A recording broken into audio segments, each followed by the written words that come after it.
All right. Good morning, everyone. My name is Erica Quest. I'm here on behalf of Balanced Body. We're so happy that you're here. I'm going to give a few items of housekeeping first and foremost, and talk a little bit about the webinar itself and how the run of the webinar will be this morning.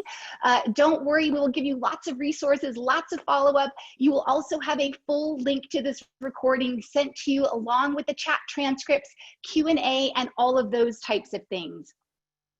So, as mentioned, my name is Erica Quest. I'm a Balanced Body Master Instructor based here in Southern California. Big thanks to Balanced Body for having myself. Chanin Cook, the Director of Marketing, is also on here with us today, and I'll toss the baton to her in just a moment before we bring on our first panelist, Janet Sunderland. So a lot has been going on, and we're super excited that you're all here. We had over 400 people, or almost 400 people, register for this. So obviously there's a lot going on worldwide with this. This is an exciting and daunting topic, and we are all in this together. And this is why we really wanted to bring you this webinar and these 5 panelists from across the country.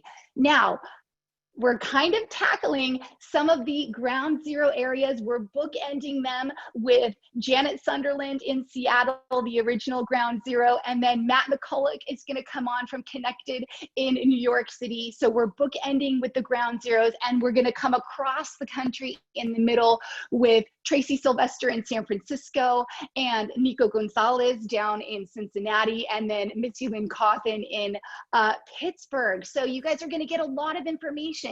Everyone is at different phases right now of their reopening.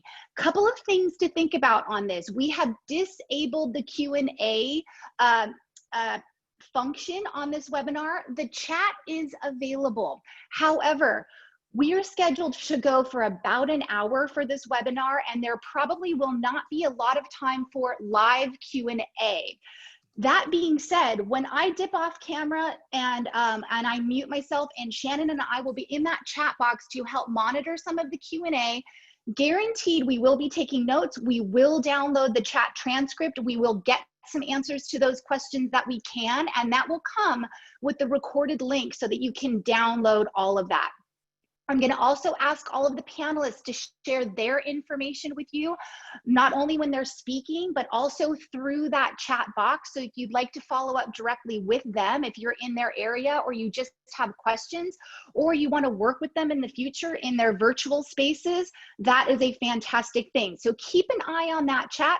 We're super, super excited to have you. A couple of things on Zoom, because this is a webinar and not a meeting, we cannot see you. So you need to remember to do yourself a favor. If you see a little green line around the box and you want that person who's speaking to be bigger, you can do one of 2 things. You can go up to the upper right-hand corner of your Zoom area and hit speaker view, or you can actually go to that box and go to the triple dot in the upper right-hand corner, and you can hit pin this video. Both of those should make you see the person in that full screen if that's what you want to do. So without further ado, I'm going to toss the baton and ask Chanin Cook, the Director of Marketing, to come on and unmute and say a few words to you. And then we're going to move on to our first panelist, who is Janet Sunderland. We'll give each panelist about 10 minutes of time. Hi, everyone. Welcome. Thank you so much for joining us. I'm going to keep this super short. We've got 5 amazing panelists who each have their individual and unique experiences to share. Just super excited to be able to bring this to you. It's obviously extremely topical, and something, you know, Balanced Body just really wants to be a resource in terms of offering as much information to the community as possible. As Erica said, we'll be sending out the recording. We'll be sending out a full Q&A, the questions you ask either in chat. I've also put my email in the chat, so feel free to email me directly. Some of you already have. I'm capturing those questions. We'll get the panelists to answer them, and they'll be deployed out with the recording. So really, thank you, panelists, again, for making time to do this. So important. Thank you, thank you. And without further ado, I'd really like to pass it back to Janet. Janet, you want to kick us off? Now I'm ready. Now I'm unmuted.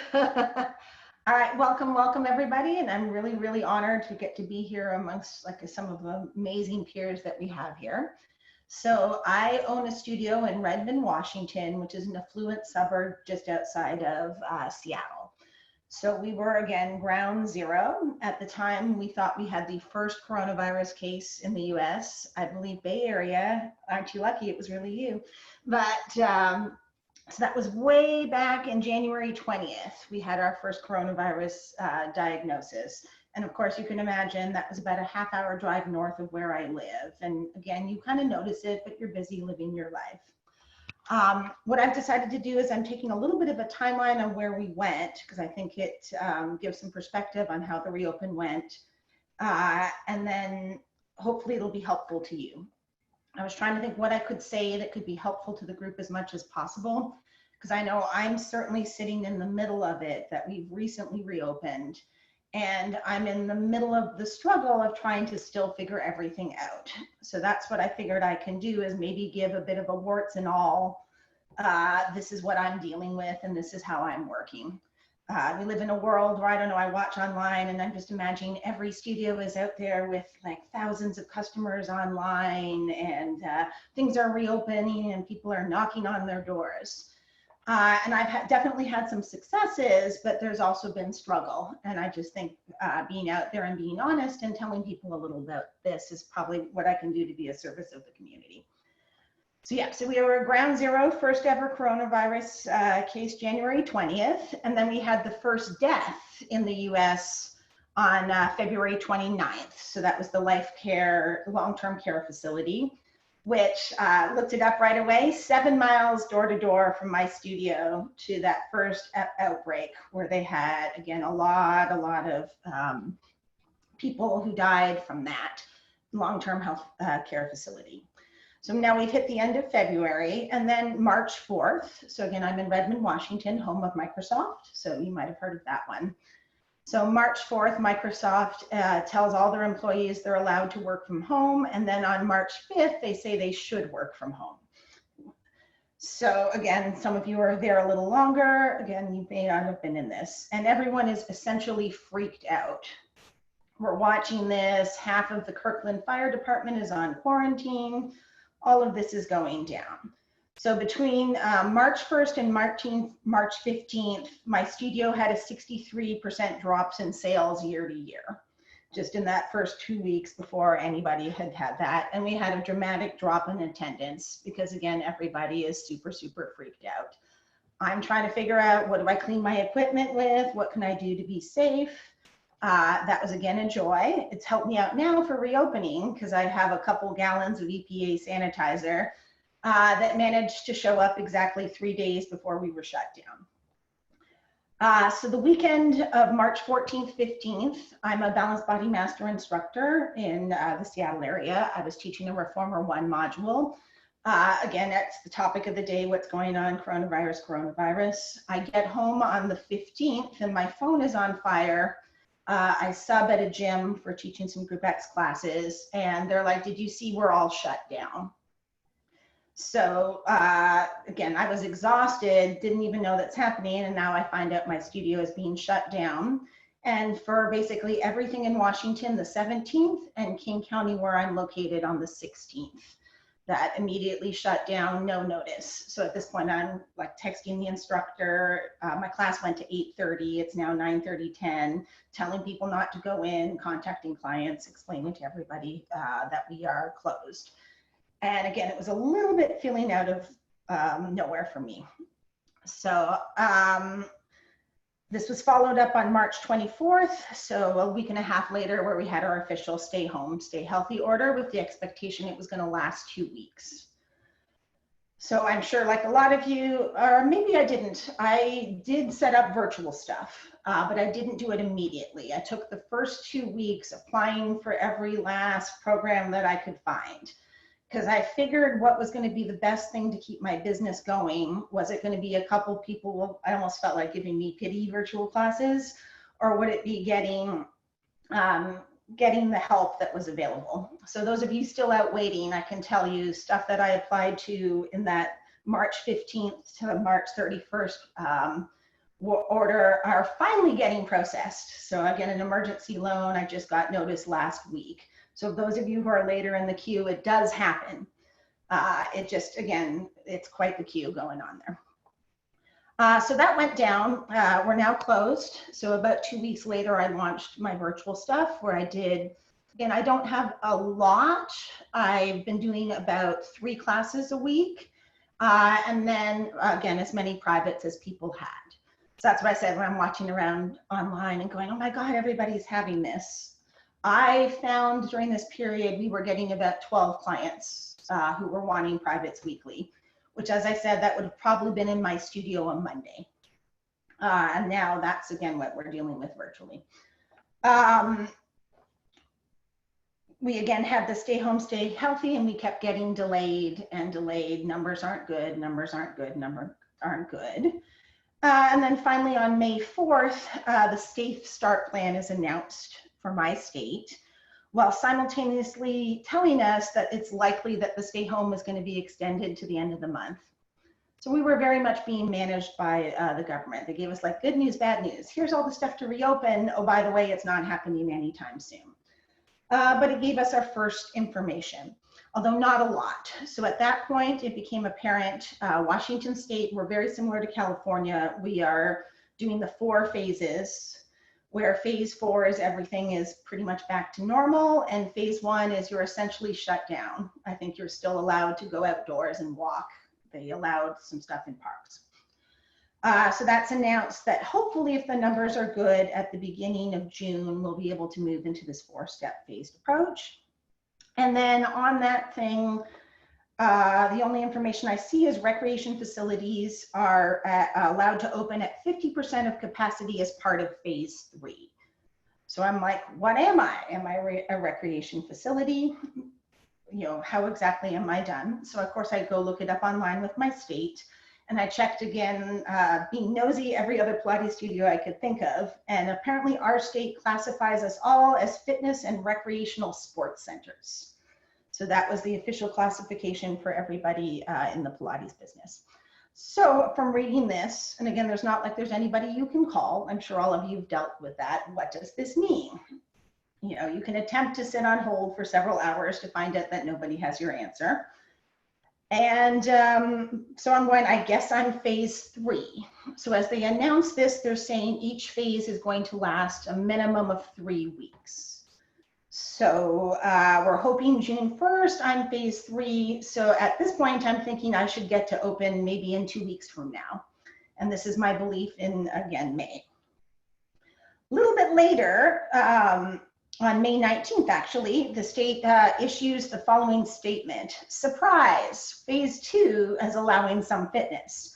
So it now allows for staffed indoor fitness studios and facilities providing instruction for personal fitness training that requires access to specialized equipment, including but not limited to gymnastics, weight and resistance training, martial arts, yoga, and similar instructor-led fitness services, not to exceed 5 participants per session. So I'm like, haha, there I am. So I am now not phase 3, I am phase 2. So I'm going again 3 weeks of phase. I'm now hopeful that I can reopen about 3 weeks into June. May 31st, so we're now 11 days later, there's now indicating that they're going to have a possibility of a modified phase 1, which would allow outdoor fitness with 5 participants in my county, which is again applying June 1st to go into this modified phase 1.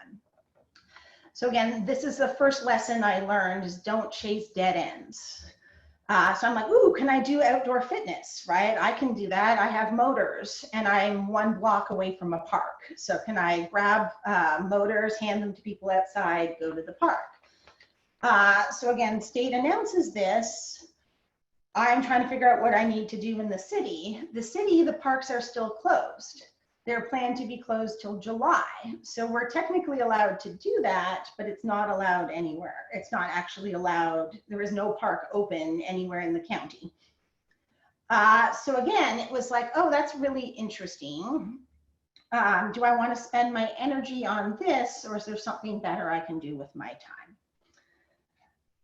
Okay, so the fitness guidelines come out, and it is a laundry list of stuff, of which I have to, before I can reopen, provide a written binder with my social distancing plan, my mitigation plan. There's a whole bunch of plans that all need to be done with, again, written information on how to do that.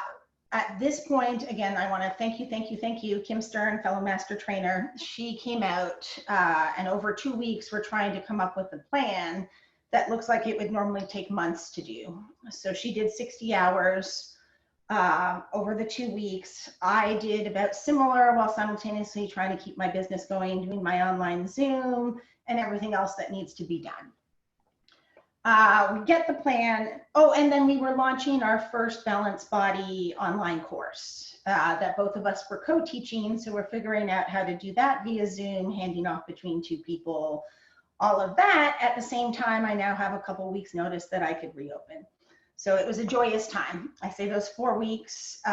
So we went from very casual, closed down, to I went 4 weeks without a day off, doing crazy long days. I got up, started working on paperwork, did my teaching, going to bed late at night. Never been busier in my life getting that done. So yeah, so then we're still doing this. Again, just a couple days later, after we find out the exercise on June 3rd, they're like, oh, guess what? Indoor one-on-one training is added to phase 1 modified.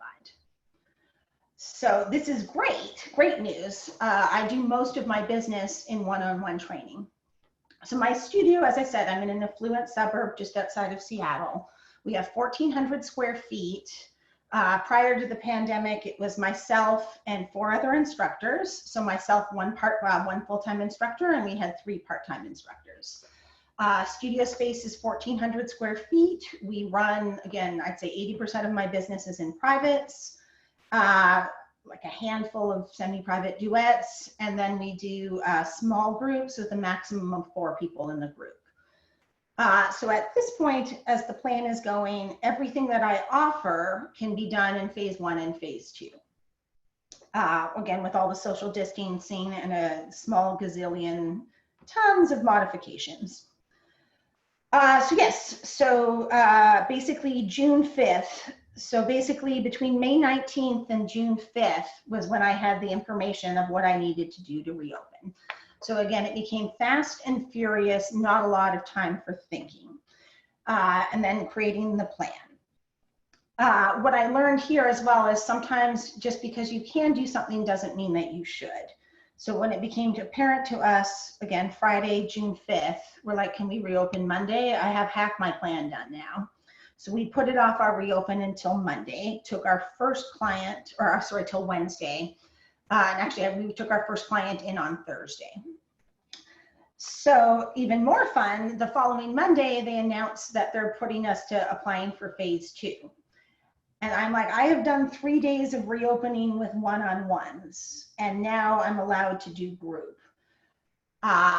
And I'm like, I am just not ready. I have not even retrained all of my staff yet. And there is a lot, let's just say Washington State is not light on regulations for this. So we have a laundry list of disinfecting that we need to do between clients. Every client has to have a safety speech told to them before every session. It is, again, a very large quantity of information that needs to be done. So again, I had to give myself permission to, I really want to have that back, but I haven't even figured out the dance with one person. How am I going to bring 3 or 4 people and still work this and keep this safe? So I'd say the biggest piece I had to take as a studio owner, what is my responsibility in this whole situation? And how can I act and operate with integrity? That was, again, what I had to ask myself.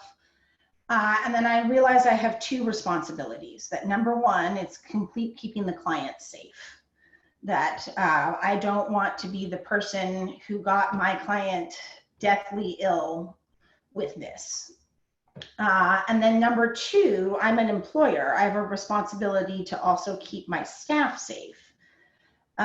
So we have to keep the clients safe, keep the staff safe. So I tried to make sure that's going to be my overreaching theme as I'm trying to figure out how I'm going to negotiate through this. So, so we had to look at stuff. How do we do our cleaning protocols? As Kim once said, she never thought she'd be writing a treatise about the difference between sanitizing, disinfecting, and cleaning. And again, certain times we're supposed to sanitize, certain times we're supposed to disinfect, and these are different.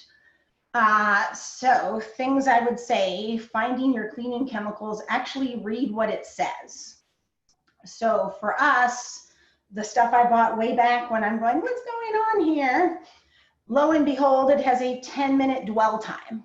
So you need to get it on the equipment and it has to be 10 minutes wet before the next person can use this. So I can't just spray off the machine at the end of my session and get the next person on. It's again going to take time. So I looked at that and I'm like, can I do this? This is a bit of a problem. So I was able to find different cleaning supplies that have a 3-minute dwell time. So that cuts my time by thirds.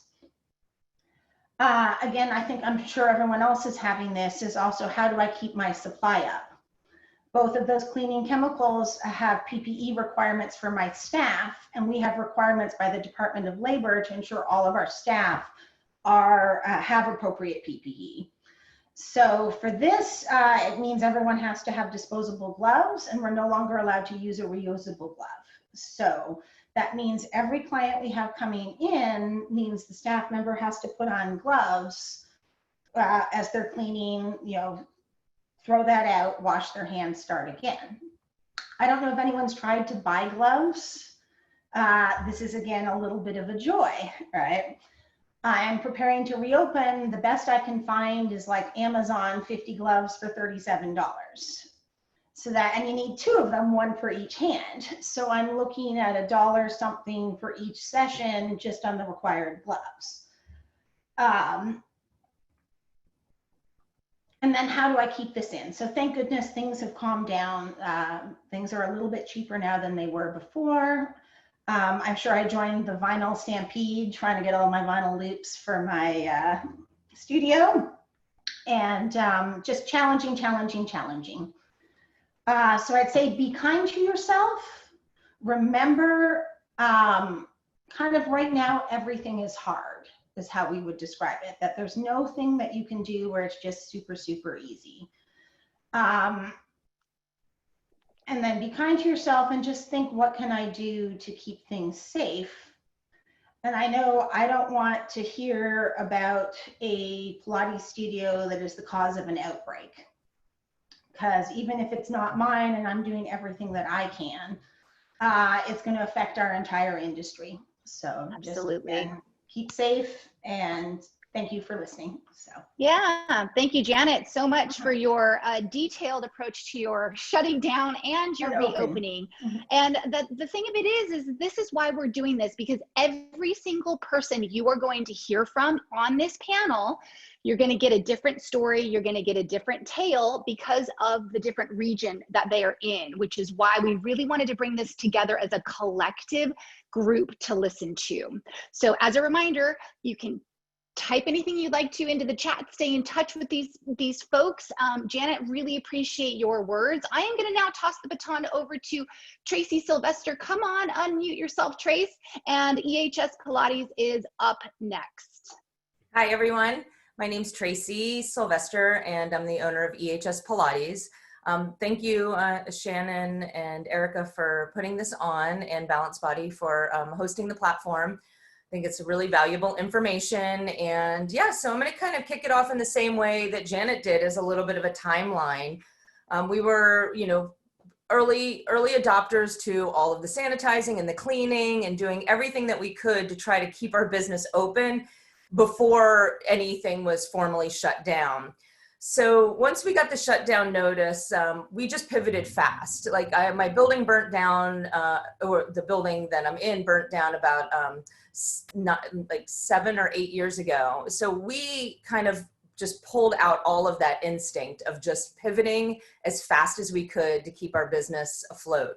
So immediately when we got our shutdown order, we just started to put our virtual platform together, like fast.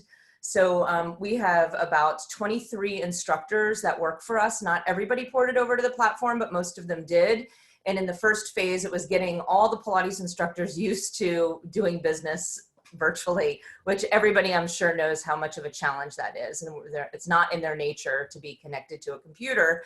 So that was a first hurdle. We ended up with over 60 classes on our virtual platform, and about 40 of our clients pivoted over. In the early phase, it got really exciting because I started noticing that people were coming into the platform that had never done business with EHS Pilates. So I was really excited about the possibilities of being able to survive this moment. Knowing that we were on these 2-week shutdown, maybe open another month, shelter in place, it kind of kept moving the goalpost. And I just went into like for the long haul. I just shut down, worked with my team, and we were like, you know what? We have no idea what's going to happen. It's not going to hurt us to plan for 6 months. So that's what we did right off the get-go. We just were like, this is what we're doing. This is what's happening. Global pandemic, understanding that it's not just an isolated thing for one city. So after pivoting our online virtual space, which was just 2 weeks of just powerhousing through the moment, things were kind of moving along. We were starting to see some income coming in. One of the things that we did right away was made it a forward-moving platform. We immediately charged about $20 with sliding scale, hoping people would give a little more, but then they could also give a little less, instead of allowing people to use their existing cards on file. Because as we all know, we take card money, it's kind of sitting in an account. So you owe all that money back. But rather than just taking the money from our coffers and paying out the trainers moving forward, we decided to put everything on hold, let our community know that we're just in a pause moment for your internal cards, but if you want to port over, that this is what the new revenue stream would look like, and this is what we're charging. One of the best decisions I ever made, I have to tell you, because it did give us a little bit of money in the in our accounts to pay our rent for 2 months. So we paid full rent for 2 months in good faith that my landlord would negotiate down the road and understand after 2 months, he would be in a better position to allow for some rent negotiation. So moving through those moments, applying for everything on earth to get some financial support, it was just challenging. My body was buzzing, like I'm sure we all were, feeling the stress come into our bodies. But, you know, we were moving forward, and that felt good. And everybody was feeling like that there was a forward moving process rather than kind of just trying to stay with the government guidelines. And what Janet was saying, it's like you hear something, you plan for it, and then they move it, and then you're back, and then you're forth. And it's just like, you know, we've all felt that stop-start thing so many times, and that's where the frustration lied. So I had to shed that idea of being able to keep up with what the government was telling us, with the city, with the state. I'm on the board of directors for like the Mission Merchants Association and a delegate of the Council Merchants of the whole city. Plus, I am kind of working with the task force and a neighborhood outreach to find out what the city's reopening plan is going to be. So I'm a little bit more plugged in, and really had some insight that really nobody knew what was going on. Like I knew from being in these meetings, in these webinars at a higher level, that really everybody was just figuring it out. So I had a little bit of insight to know that this is going to be a little bit longer and a little bit more of a crazy ride than probably most people would have expected. Especially San Francisco is one of the most conservative reopening plans. We shut down immediately. And once they kind of gave us a plan after about 2 months that we're, you know, one of the last phases. We're not even on the schedule until August 15th. And then the reopening that was supposed to happen this week got rolled back. So it's like everything's going backward rather than forward. So again, shoring up the future, what do we do? So we had our online V classes going and getting money in rather than just paying money out. We also worked with vendors, and, you know, Balanced Body being a great partner that they are.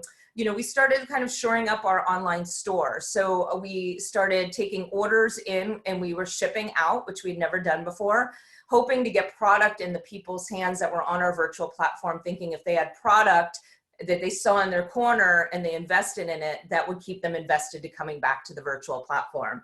And that's worked out great. A lot of our classes moved from mat classes to props classes. Right now, what we're doing is we're set up our studio to do virtual classes in anticipation for when we open up, we can do a hybrid model. So we are going to be at probably 25% capacity to start. So we'll have at least one of the classrooms will be a virtual classroom that our trainers can now use if they don't want to stay at home. But we're going to have like 5 people in the studio and then broadcast out to whoever wants to chime in. So we have a big monitor and kind of did a little bit of mini investment. It wasn't a lot. It's still rudimentary, but it's working.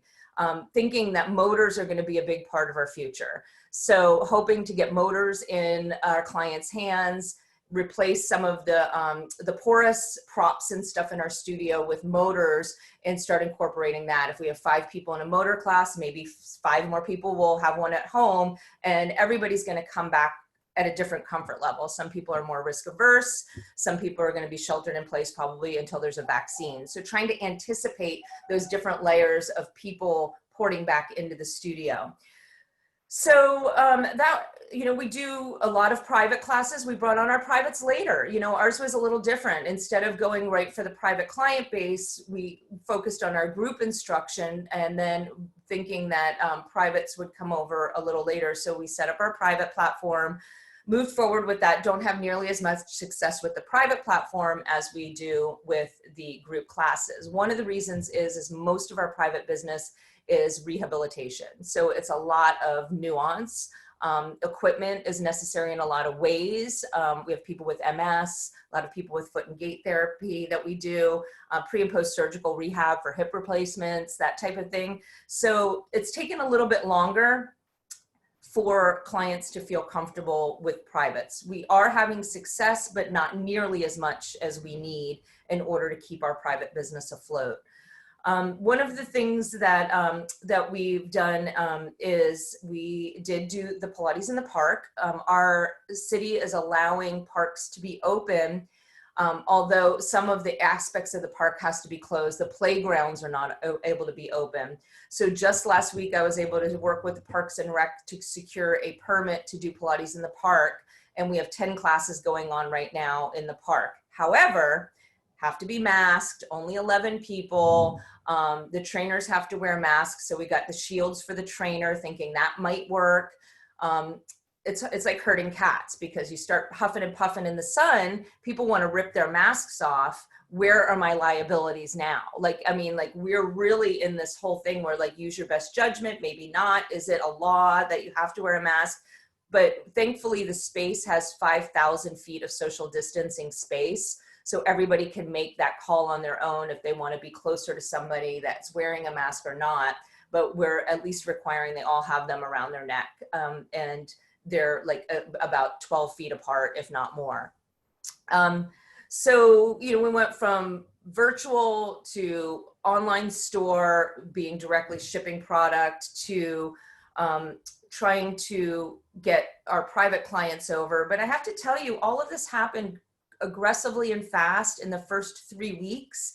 And then all of a sudden, where are the new clients? Where are the old clients? How do I get the people that weren't early adopters in the Zoom platform to now port over? So what we did this week is we made a really kind of financially painful call, is to allow people to start using their existing accounts and cards on file to port over to the group classes and the virtual platform for privates and such. So we reprogrammed the whole back end. So anything that you do will port over to this new tab if you're on Mind Body Online, or the service category, if you guys are aware of what that is.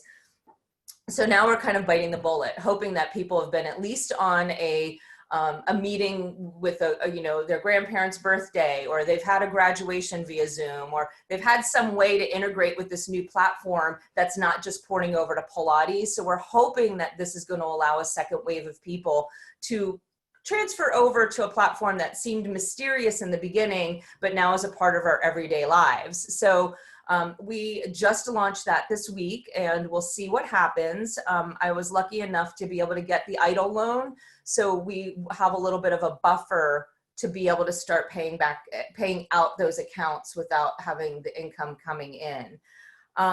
So what are we doing in the studio? It's just every day trying to figure out what to do. We went shopping at Lowe's with our handyman and got some touchless fixtures for the bathroom. We removed over 50% of the equipment. Instead of having our studio spread out, we made Pilates pods where we have a reformer, a wounded chair, a bento box full of cleaning product. We were excited. We just got in the vegan straps from Balanced Body yesterday, and those are super high quality. I was really impressed with what that looked like. So that's one of the things that we're gonna do, is have that as an option. But then we are also, we bought a bunch of Balanced Body straps before the shelter in place that haven't even made it to the equipment, when we were all thinking we could just clean and launder things. So now we'll probably sell them and encourage people to buy their own straps as well. We've always been a toe sock studio, so we don't have to worry about that hurdle of getting people to know that they have to have something to come in and do Pilates. Right now, it's hard. We've got different revenue streams, and I'm thinking that the way these would work is I'm trying to open each phase of my business based on when the city will allow it. So one would be retail's opening when they're allowing retail opening, group fitness is allowed when group fitness is opening. And what I'm trying to do now is appeal to get our rehab department in the same category with PT. And that is gonna soon to be seen, but we're hunkering in, and we're gonna be in it for the long haul and planning for a lot longer stay at home, and hope that we're all out of this very soon.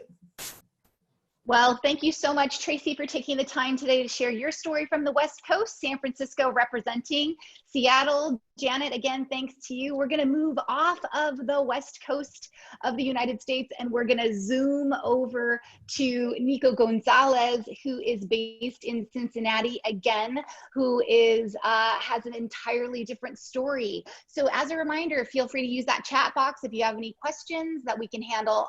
If it gets interspersed into this dialogue, great. If not, we're happy to handle those in the chat transcript with the recording after. So Nico, I am going to invite you in to unmute and take it away. All right, I just unmuted, I think. Sounds good? Awesome. Thanks for Balanced Body for having us and inviting us to this very important webinar. I feel like I've already learned a lot of information. My name is Nico Gonzalez. I'm in Cincinnati, Ohio. I am the owner of Fitness Physiques in a suburb of Cincinnati, Ohio called Blue Ash. And I'm not gonna go over all the amazing stuff that everyone else has done, so I'm gonna take a different approach. I'm gonna quickly summarize what happened. I'm gonna try and focus in on what has happened since I've opened, because I think amongst all the panelists, I've been open the longest, so I have a lot of positive and negative feedback on that. So I have a 2,800 square foot facility. We do private Pilates, group Pilates, and private and group personal training, small group training. With that, about March 16th, 16th, 17th, Ohio shut down. So later, we were not hit as hard at the beginning, but our governor shut us down early, and it wasn't like a phase. It was everyone shut down, you're done.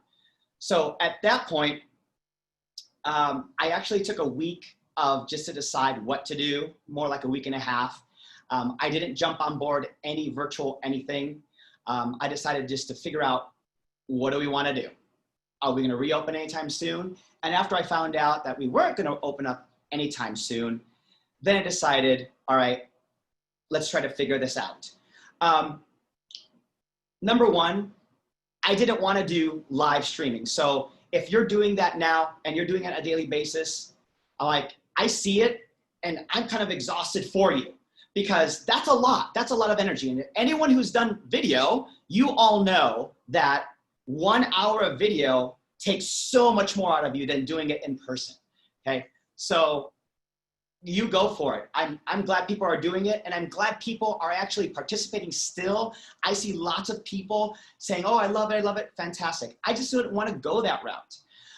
First and foremost, I wanted to figure out how I was going to get my best bang for my time. And of course, I wanted to keep my privates in one way, shape, or another. So I did do virtual privates. I reached out to every single one of my privates and I said, we can do virtual privates via Zoom, and Zoom has worked out fantastically for me in terms of personal training and in terms of private Pilates movement therapy. They didn't need a lot of equipment. Whatever they had at home, I used. Literally, someone had a chair. Some people had a reformer. You know, that's the big kahuna. But anywhere in between a reformer and a chair, it worked, okay? And luckily, my background has also group fitness, personal training, and Pilates. So we were really creative, and every single private stayed with me until we reopened. So if you're in the midst of it right now and you have no timeline of when you're gonna open, maybe privates are the way to go for you. And there are a lot of resources out there. People are doing it very well and successfully. Okay, so while we were closed, Balanced Body offered a lot of their master instructors. I'm one of the master instructors for Balanced Body. I teach all their education modules. There was a webinar, and Nora St. John and Joy Paleo in Balanced Body office hosted this amazing webinar. And basically, two things that I took away that really changed my perspective on my, oh no, what am I gonna do? Number one, if you're closed and if you're the owner, now's your time to figure out the moment you open, what's your dream schedule again? And at that point, I'm like, I can't think about that right now. I'm in turmoil, right? I'm not making any money. And when I open, I'm just gonna take everyone who comes in the door. But she said that so early on that I really thought, wow, as the owner, I can reshape as if I'm opening the door for the very first time. And so that's what I did. So on May 12th, we opened our doors in Ohio on May 12th. And what I did is, of course, my privates, some came back live, some continued virtually, which I'm fine with, okay? In terms of classes and in terms of scheduling, I decided this is going to be my schedule. I wasn't going to allow privates just to decide our schedule. So you know how we are. When we first opened up a business, we wanted revenue, keep the doors open. So that was one of the biggest things that stayed with me. The second thing was that if you have staff that you are amazingly happy with, bring them up, make them your superstars. And if you have staff that are not up to par, this is your perfect time, and you don't have any predominant negative repercussions for not bringing them back. Because all of my people were independent contractors. They were not employees. And so I've been open since May 12th. I am much happier with who I have and my schedule. So I wanted to throw that out there for those of you who are kind of like, I have no date in mind when we're gonna open, I don't know what to do. So I took a little sidestep instead of worrying about what revenue is gonna come in and when, and really think of what's gonna be the schedule for me. So that way, long-term, you're happier. So here's some statistics. When I opened, 95% of my privates came back, okay? But only 50% of my class participants came back. Why?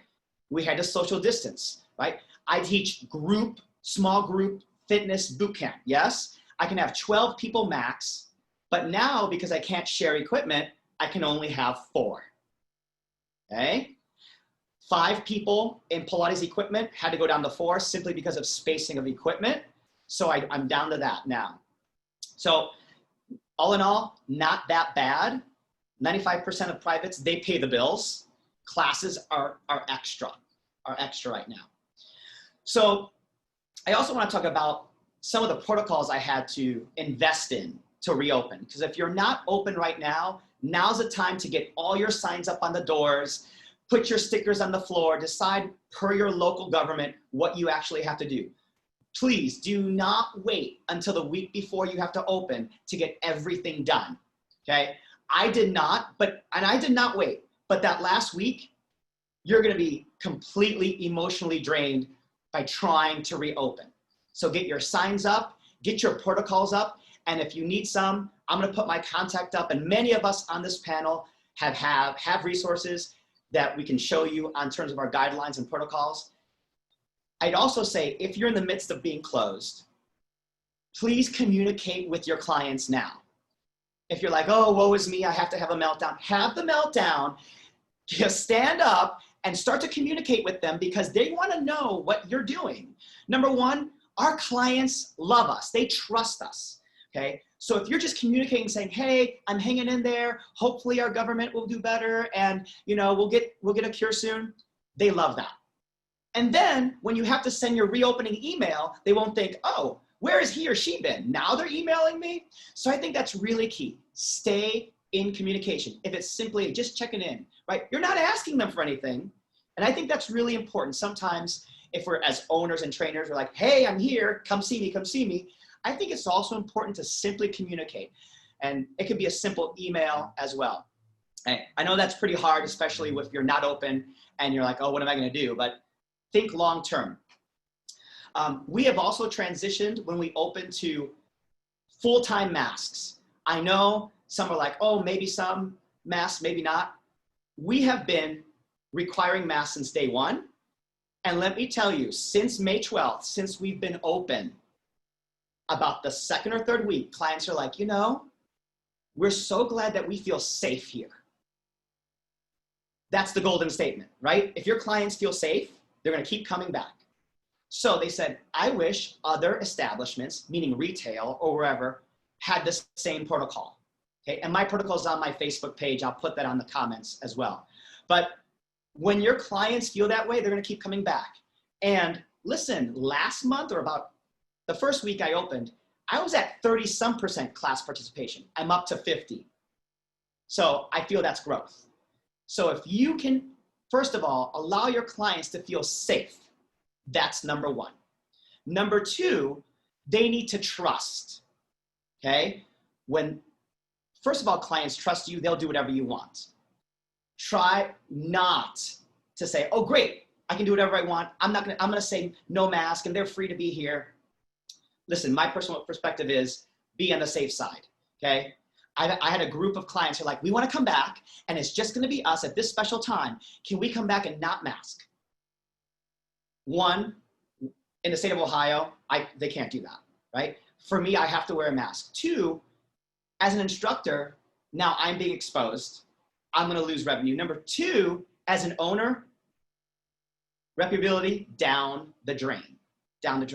So I said to myself, do I wanna lose $850, this is a group per month, $850, or tell them yes? And I said, no, mask. And you know what? They finally said, okay.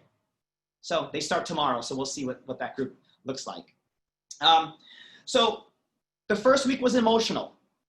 It was emotional. I was scared. You can tell in their eyes because they're all masked. They were all scared. It was a very quiet first week. Second week, you saw a little bit of release happen, which was fantastic. They started chatting before and after outside the doors because they couldn't come in. And all of a sudden there was a calmness. So if you're still waiting to open, just so you know, it's gonna be emotional that first week. I'm not an emotional guy, and I got emotional that week. I was like, ugh, after the first hour of teaching, that was really hard. Because I saw them, I felt like I was the parent. These are people who are older than me. I'm like, I'm responsible for their lives, their families' lives, and anyone who they come in contact with. So I felt good about the protocol. And after that second week when they said, hey, we're so happy you did that, perfect. So that's how it's been going in terms of reopening. What did I do for revenue while we were closed? I'm so glad you asked. Number one, I did those privates, number one. But two, over the last 2.5 years, and Miss Erica Quest and I have been talking about this, I really wanted to start an online platform, okay? And boom, the first week everyone closed, what happened? Everyone went live, which is great. I didn't want to do that. I wanted to do an online subscription base. So I created, after my first week and a half of, figure this out, okay, turned the corner, I created this online platform called Vital Online Wellness. And what's Vital Online Wellness? 24-hour, all access, pre-videotaped workouts, 20 to 45 minutes, yoga, Pilates, small hand weights, body weight, meditation. And let me tell you, it's gone really well. Why? Everyone's at home. Yeah? Everyone's at home. Number two, people recognize us, right? We are leaders, we are educators. So I think it's really important to, if you have that dream, you have this time possibly for you now, start an online platform. That Vital Online Wellness has done really well for me. My next step was, because I'm an educator, I created the Vital Lab, which is what? Master classes. Many of us teach at conferences. We're educators. That's down to 0 for the rest of the year. So what did I do? I created little master classes for instructors. So while you're at home, you can't have any clients, well, gain some choreography, gain some knowledge. So with that Vital Lab, I also do CECs and dive deeps, which are great because one, I needed something, right? We all like to be in front of people. So that was my way of giving. And that way I have a revenue stream anytime I do travel, because those workshops will continue. I don't have to refilm them. I don't have to do something every day, okay? So if you're looking for revenue streams, or if you want to jump into the education world, that might be something that you can do. And many of the education certification agencies like ACE, AFA, the PMA now, NCPT, they are now allowing you to do that teleeducation, which is really important for us, because sometimes for us, that's our bread and butter. That is our bread and butter. So just, if your gig, try it out. Or say you wanted to get out of actual fitness and you want to be more of a life coach, maybe now's your time to get that certification, okay? Now's the time to really take inventory. Wouldn't you agree? Absolutely. I think we're all doing a lot of that, and great advice, Nico, and amazing story, you guys. Remember, we have a diverse group of people here. Nico has been reopened since the middle of May, right? That's incredible. That's 6 weeks that he's been back in his brick and mortar. So stay in touch with Nico. He can also talk to you about virtual platforms, different virtual platforms. Again, make sure that you are using that chat feature. I know we're running a little long. We are going to fly out, or zoom out as we will, to the beautiful Misty Lynne Cauthen, who is going to be talking about her experience in Pittsburgh with Dragonfly Pilates. So Misty, come online, hit unmute, and let's get you started. I'm here. All right. Hi, guys. I am, like Erica said, Misty Lynne Cauthen all day. And thank you to both of you, Erica and Chanin, and to Balanced Body for getting us all together and allowing us to share our experiences, because it's been quite the journey, right? We've all been kind of in the dryer and unable to get out. But everyone has had some great advice, and I hope to give some as well. So here's my experience. Like Erica said, I own Dragonfly Pilates. It's 2 studios in the Pittsburgh area. And we do Pilates. We do Bodhi suspension system, bar. We also do air controlled Pilates, which is Pilates in the aerial hammock. I think I miss Bodhi and aerial most right now, but that's another story. We'll talk about that later. We are a balance, our studio is a balance of groups and privates. I carry most of the private load just because my background has more post-rehab in it, pre and post-rehab. So I carry that, but I also have a large team, or a sizable team, I should say, of instructors working with me. And we'll talk about that later too. We have clients from all ends of the spectrum, and it's been interesting to see who has converted into different ends of the business, whereas who's decided to pause and hold. And then also I'm a Balanced Body Master Instructor, so that joy and merriment has been on pause, but it will be continuing soon. So our state just went into the green back in June 4th.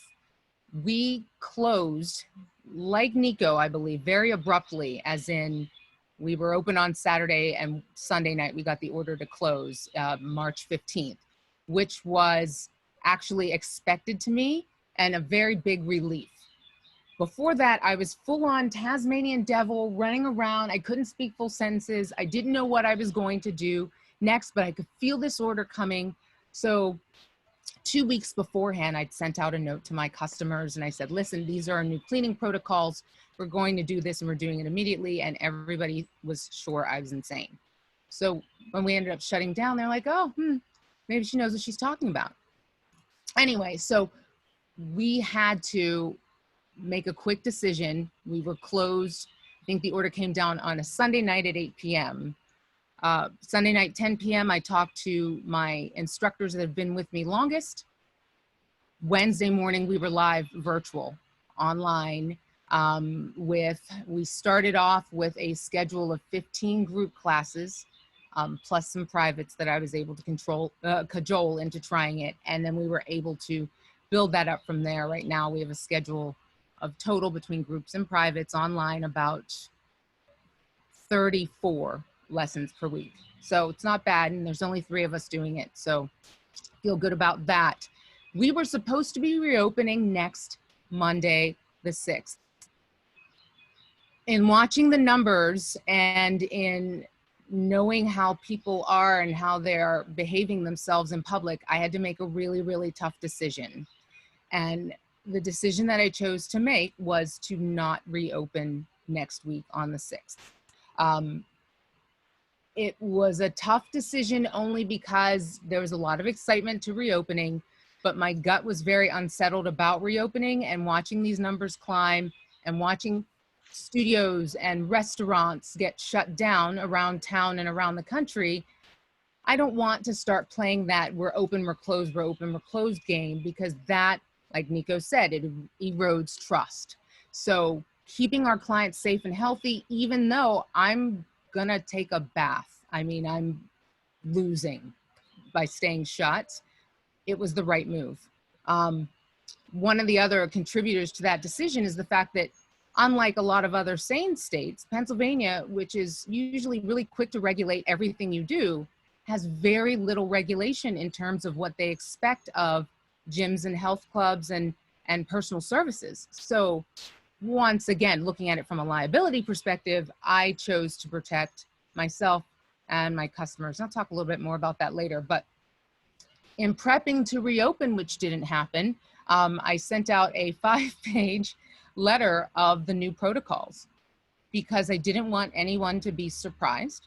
I wanted them to understand that all of this is 100% geared toward keeping them safe, keeping my instructors safe, and keeping my family safe as well. I have asthma and I have a fairly reasonable case of it, so I have to be smart. So that, once I announced the protocols, that automatically tilted people who had been planning to come in off into the virtual realm, or kept them in the virtual realm, which was great because the state was requiring us. One of the things they did mandate was that we had to be in masks and that we could only be at 50% capacity. And so, you know, you definitely don't want any lollygaggers. You want to be able to open on your strongest foot. So giving people the understanding of what the expectation is upon them will allow them to make a smarter, more educated decision. We were also, like some of the others, reducing our class size. Reducing class size affects the bottom line dramatically. And I am currently in a legal dispute with one of my landlords because of this. You know, I'm in a Tony part of the city.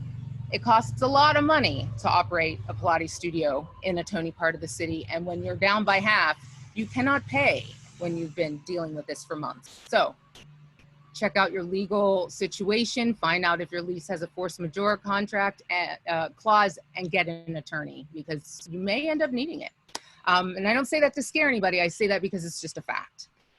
So moving along, one of the things that I was doing in terms of having no regulations, but instituting regulations within our space, was getting rid of all comfortable spots to lounge in our common areas.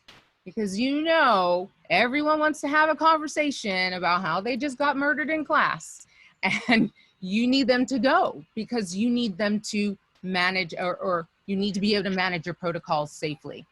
So no more chairs. No, we had a sock box where people could keep an extra pair of toe socks, nothing extra. You cannot come in with store bags, anything, duffel bag. If you need to change clothes, do it in your car. You come into the studio ready to work and you get out at the end. So didn't get to that point, but we will one day. And another thing that I looked at in terms of the decision to close or to remain closed, my customer's responsibility to the studio, in my opinion, is just as important as my responsibility to them. So when I look on Facebook and I see grown adults doing keg stands because they're so happy to be out, and they're at the bar and there's 10 of them around each other and all of this, you know, I don't want to be the police, but at the same time, I have got to police my space because I'm responsible. I'm on the hook if somebody gets sick. The laws have not changed. We are still on the hook if somebody comes into our space and is traced back, as close as you can trace anything, to our site as being the ground zero of the spread. So that's it. They were being crazy and I had to step in and be the mother bear, and that's okay. So back to going virtual, some things that we did to keep this successful from day one. Like I said, we had a 3-day turnaround.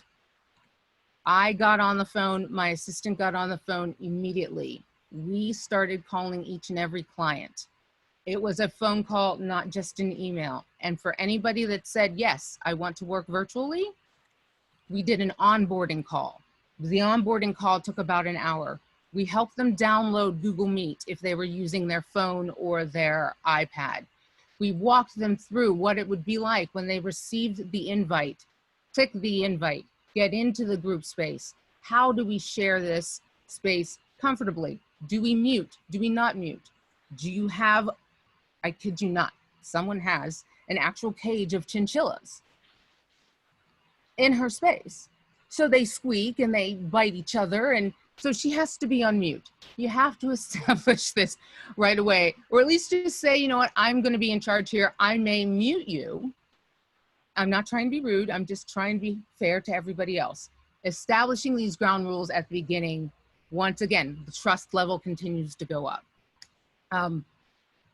We had a responsibility, and the reason why I jumped back in so fast is I find the community aspect of what we do to be just as important as the teaching and the body grooming and growing and mindset shifting that we do. So I wanted to get people back into a space where they could commune. We stay on the phone sometimes. I had to build in a buffer after our classes so that people can still have that kibbutz time. Really, really important. Another thing, one of the questions that people have asked is, where are your online teacher training modules? Where have you been, Misty Lynn? And I say, I'm coming.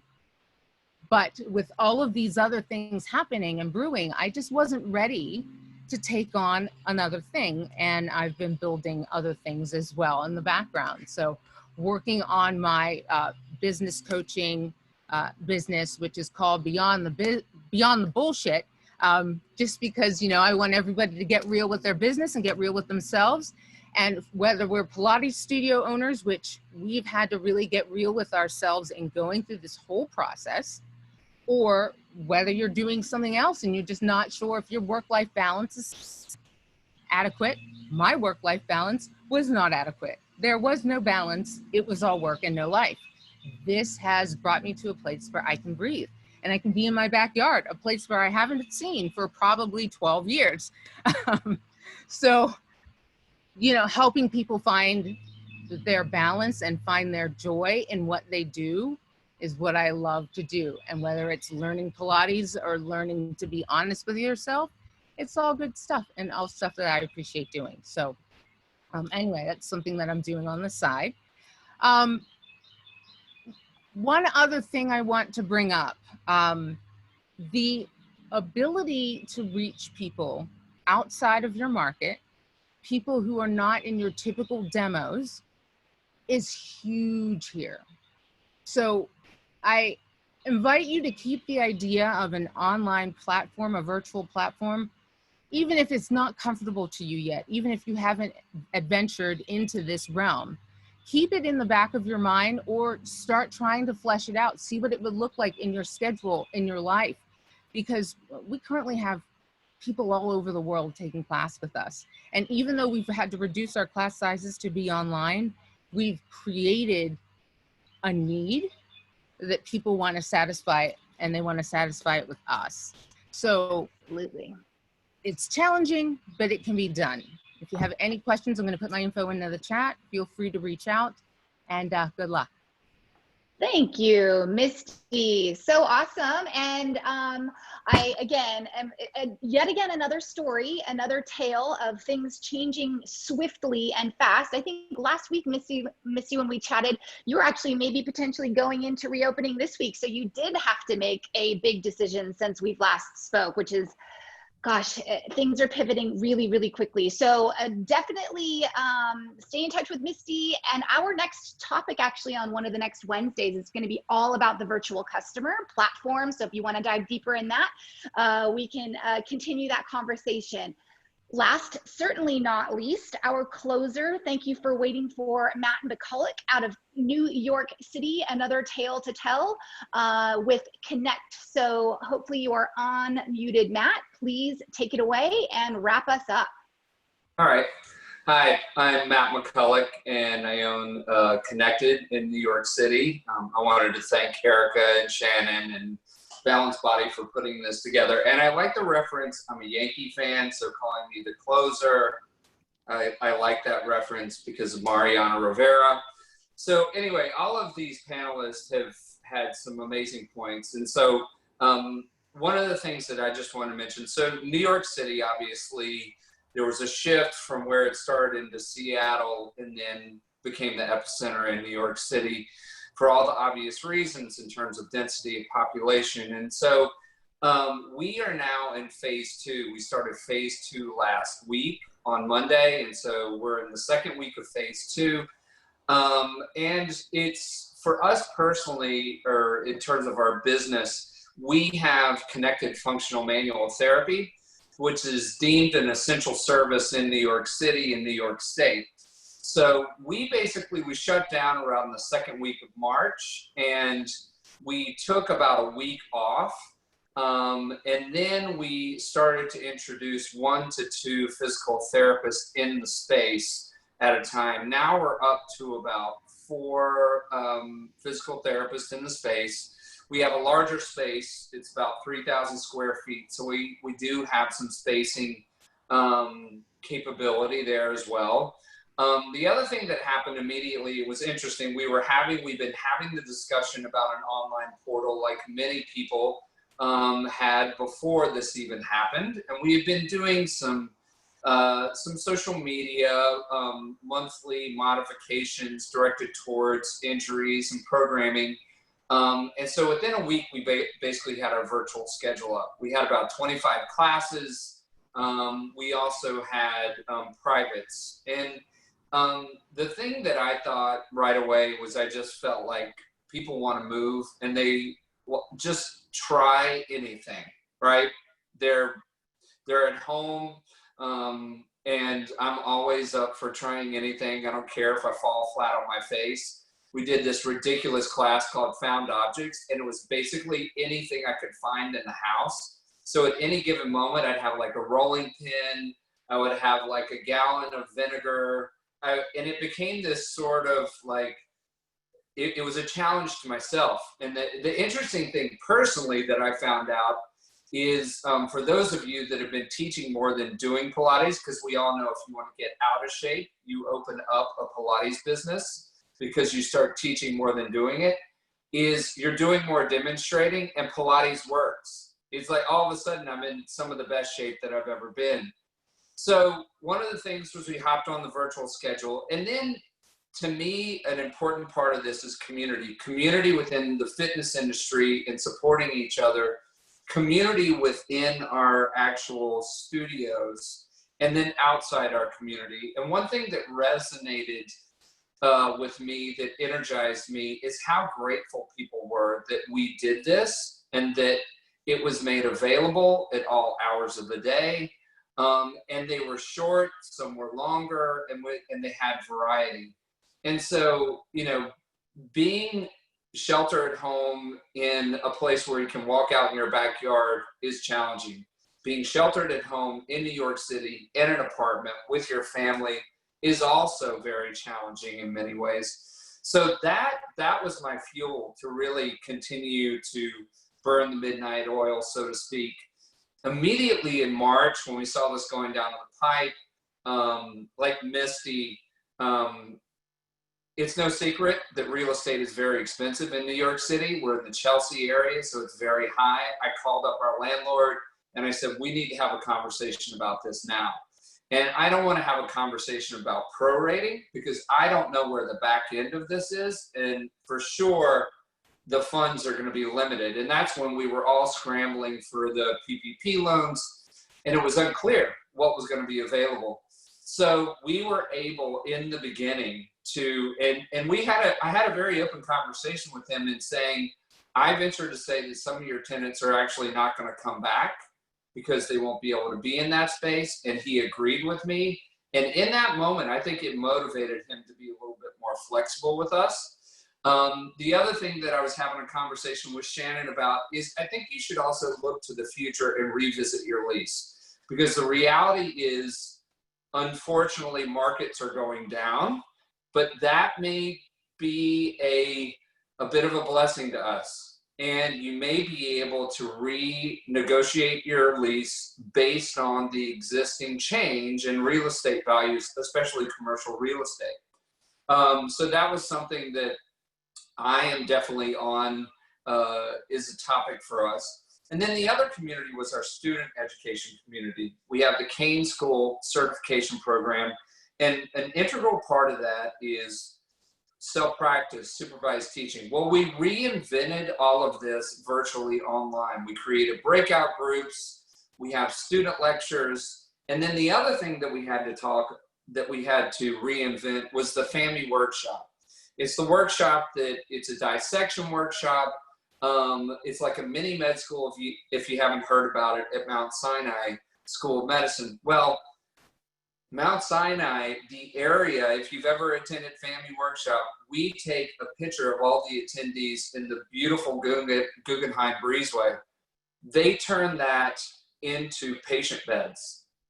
So at one point, there were so many cases that they set up a field hospital in Central Park next to Mount Sinai. So clearly we knew it wasn't going to happen this year. We had talked about doing it virtually and we put it up. And it's cost prohibitive for people to travel to New York and stay for 4 days. We reinvented it. We made it shorter. We're going to do it for 4 Fridays in July. It's 3 hours. You get physician lectures. You get 2 of the top anatomists in the world, and then you get a movement experience. And so we brought it to people, and like all of these virtual opportunities, it's allowed to not only spread our footprint, but support people. The other thing is we were able to run several of our in-house anatomy programs and also our MAP programs, and that brought in people from outside the New York area. And we were fortunate in our timing. We completely revisited our content for all of our trainings, and they were available electronically, and we re-filmed everything. An interesting thing also was a big part of our certification is corrective exercise and quite a bit of hands-on work. We added a whole new content of how to simulate that hands-on work with props, since that is going to be taken away from us. And then on another note, what the virtual schedule allowed us to do was when the Black Lives Movement started, it allows us to start donation classes and support that movement, and also supporting other individuals like dance companies that can no longer perform. So it's provided us, we are not a nonprofit, but it provided us a venue where people could donate as little as much as they like. So in terms of like the practical space, what we are anticipating is we have no idea. So we are basically anticipating. Cuomo took fitness facilities out of the queue in phase 4, and this happened sort of just, it was almost casual how quickly it happened. Now it's starting to trickle back in that it may in different capacities. We have been fortunate that because of our physical therapists being there since March, we have significant protocols that are already in place. So I just would piggyback with one of the things that I think is very important is don't wait till the last minute. Brainstorm all of the nitty-gritty things that you need to do. And then this may be an opportunity to open up your space to other instructors that have lost their homes, that are, if they had only 2 people in a space and they are no longer, their landlord wouldn't work with them, maybe they can come into your space and also support you and support their clients as well. I guess the last thing that I just want to tie up is we are genuinely bringing hope to people, and that we have a very clear role. And it's interesting that more than ever, even though the personal experience has been lost in some capacity, we've become more relevant because people can't move. And we are able to empower them and at least give them a moment away. And the ridiculousness of training virtually, when clients drop out of the screen and you see one ear and you stabilize that ear, whatever you do, stabilize it, you know, make it for what it is. And I would just say some of the protocols to revisit and continue to be spontaneous with your virtual schedule. The reality is the market is now everywhere, and there are no restrictions. So don't be scared. If you're going to do Pilates for basket weaving, do it. Because I guarantee you, there's a basket weaver that needs some Pilates out there in the world. So don't be afraid to try it. You can always take it off the schedule. You can shorten it, make it longer. So that's basically what I wanted to sum up, and continue to check with your state, because those are ever-changing protocols that are happening all the time. Absolutely. And I think that was the big impetus with this very first panel. We might even do some more of these with different states and different regions, because as you can see, with just these 5 people spanning from the Upper West Coast all the way to the East Coast, every single story and minute to minute, moment to moment, second to second is entirely different. So please stay in touch with those 5 panelists who have put their information kindly into the chat. We will be circling back with you with a recording to this link, as well as getting some more answers to some questions that we've seen in the chat that we were not able to answer in that live format. We are super, super honored and grateful to Balanced Body for having all of us. And thank you very much to Chanin for allowing this to happen as well. And we look forward to having more of these panels, as well as the next topic scheduled for our first Wednesday in the e-learning series takes a deeper dive into the virtual customer. So if you're interested in that, please join us in 1 month from now. We try and do these every single first Wednesday. We've had to pivot as well during this time to allow for some other content to happen, which has been wonderful as well from the educational team. And we look forward to a continued journey with you. And I'm just going to toss it quickly over to Chanin to make sure that she doesn't have any last words. Just a huge thank you to our panelists, to everyone who's joined us.